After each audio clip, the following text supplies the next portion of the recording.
বাংলাদেশ কে ছিলেন এই ওসমান হাদি? বাংলাদেশের এই ছাত্র নেতাকে কেন টার্গেট করা হয়েছিল? বেঁচে থাকাকালীন হাদির মুখে বহুবার ভারত বিরোধী কথা শোনা গিয়েছে। জুলাই গণ আন্দোলনের পর উত্থান, সংক্ষিপ্ত রাজনৈতিক জীবনে কিভাবে জনপ্রিয়তার শিখরে আসেন ওসমান হাদি? সিঙ্গাপুরের হাসপাতালে চিকিৎসাধীন অবস্থায় মারা গিয়েছেন বাংলাদেশের জুলাই অভ্যুত্থানের অন্যতম মুখ তথা ইনকিলাব মঞ্চের আহ্বায়ক শরীফ ওসমান হাদি। তরুণ নেতার মৃত্যুর সংবাদ ছড়িয়ে পড়ার পর থেকেই বিক্ষোভে উত্তাল বাংলাদেশ। উত্তেজিত জনতার রোষ থেকে রেহাই পাননি সাংবাদিকেরাও। বৃহস্পতিবার রাতে বাংলাদেশের দুই সংবাদপত্র প্রথম আলো ও দ্য ডেইলি স্টারের দফতরে ভাঙচুরের পরে আগুন ধরিয়ে দেওয়া হয়। বিভিন্ন জায়গায় প্রতিবাদে অশান্তি ছড়িয়েছে।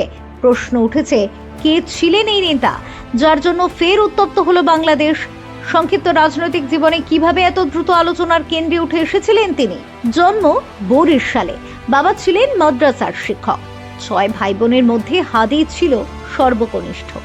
এহেন হাদি মাদ্রাসার শিক্ষা শেষে ভর্তি হন ঢাকা বিশ্ববিদ্যালয়ের রাষ্ট্রবিজ্ঞান বিভাগে।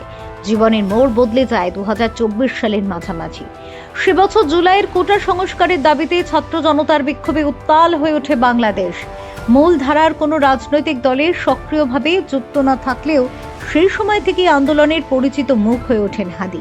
জুলাই অভ্যুত্থানের পরবর্তী সময়ে বাংলাদেশের শেখ হাসিনার আওয়ামী লীগকে নিষিদ্ধ ঘোষণা করার দাবিতে হওয়া আন্দোলনে যেসব নেতা অগ্রণী ভূমিকা নিয়েছিলেন, হাদি তাদের একজন হয়ে ওঠেন। বলা যেতে পারে হাদির রাজনৈতিক উত্থান হয়েছিল এই আন্দোলনের সময় থেকে। বৃহস্পতিবার রাত থেকেই ঢাকার রাস্তায় স্লোগান উঠেছে, আমিও হাদি হব, গুলির মুখে কথা কব। রাগে ক্ষোভে বিপুল সংখ্যক মানুষ যেন উন্মত্ত হয়ে উঠেছে। ওসমান হাদিকে নিয়ে আবেগ এমনই। শরীফ ওসমান হাদি ছিলেন বাংলাদেশের সাম্প্রতিক রাজনৈতিক ইতিহাসে উঠে আসা এক ব্যতিক্রমী ছাত্র নেতা। বয়সে তরুণ হলেও 2024 সালের ছাত্র অভ্যুত্থানের সময় তিনি হয়ে উঠেছিলেন আন্দোলনের অন্যতম পরিচিত মুখ। ইনকিলাব মঞ্চের আহ্বায়ক ও মুখপাত্র হিসেবে রাজপথে মিছিল, সামাজিক মাধ্যমে তার কণ্ঠ ছিল স্পষ্ট, ধারালো ও আপোষহীন। ইনকিলাব মঞ্চ ভেঙে দেওয়া হলেও ওসমান হাদির রাজনীতি থেকে সরে দাঁড়াননি, বরং তিনি ঘোষণা করেন আসন্ন জাতীয় নির্বাচনে ঢাকার একটি আসন থেকে স্বতন্ত্র প্রার্থী হিসেবে লড়বেন।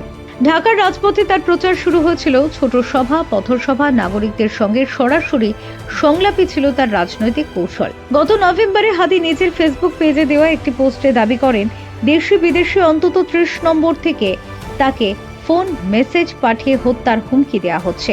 ওই পোস্টে তিনি লেখেন, আওয়ামী লীগের খুনি সমর্থকেরা সর্বক্ষণ নজরদারিতে রাখছে তাকে। এরপরেই ইনকিলাব মঞ্চের তরফে বার্তা দেওয়া হয়, জাতীয় সংসদের আসন্ন নির্বাচনে ঢাকা 8 আসন থেকে লড়বেন হাদি।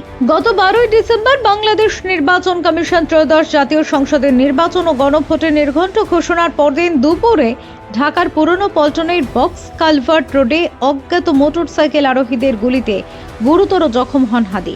মাথায় গুলি লাগে তার। ইউনূস সরকারের দাবি, ক্ষমতাচ্যুত প্রধানমন্ত্রী শেখ হাসিনার দল আওয়ামী লীগের ছাত্র সংগঠন ছাত্রলীগের এক কর্মী হাদিকে গুলি করেন। উন্নত চিকিৎসার জন্য সরকারি উদ্যোগে হাদিকে সিঙ্গাপুরে নিয়ে যাওয়া হয়। সেখানে বৃহস্পতিবার রাতে তার মৃত্যু হয়।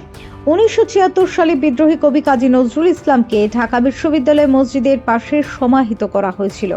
প্রায় অর্ধ শতাব্দী পর বাংলাদেশের জাতীয় কবির সমাধির পাশেই সমাধিস্থ করা হলো তীব্র ভারত বিদ্বেষী হিসেবে পরিচিত কট্টরপন্থী তরুণ নেতা শরীফ ওসমান হাদিকে, জানিয়ে তুমুল বিতর্ক মাথা চাড়া দিয়েছে। Bureau report, talk to time.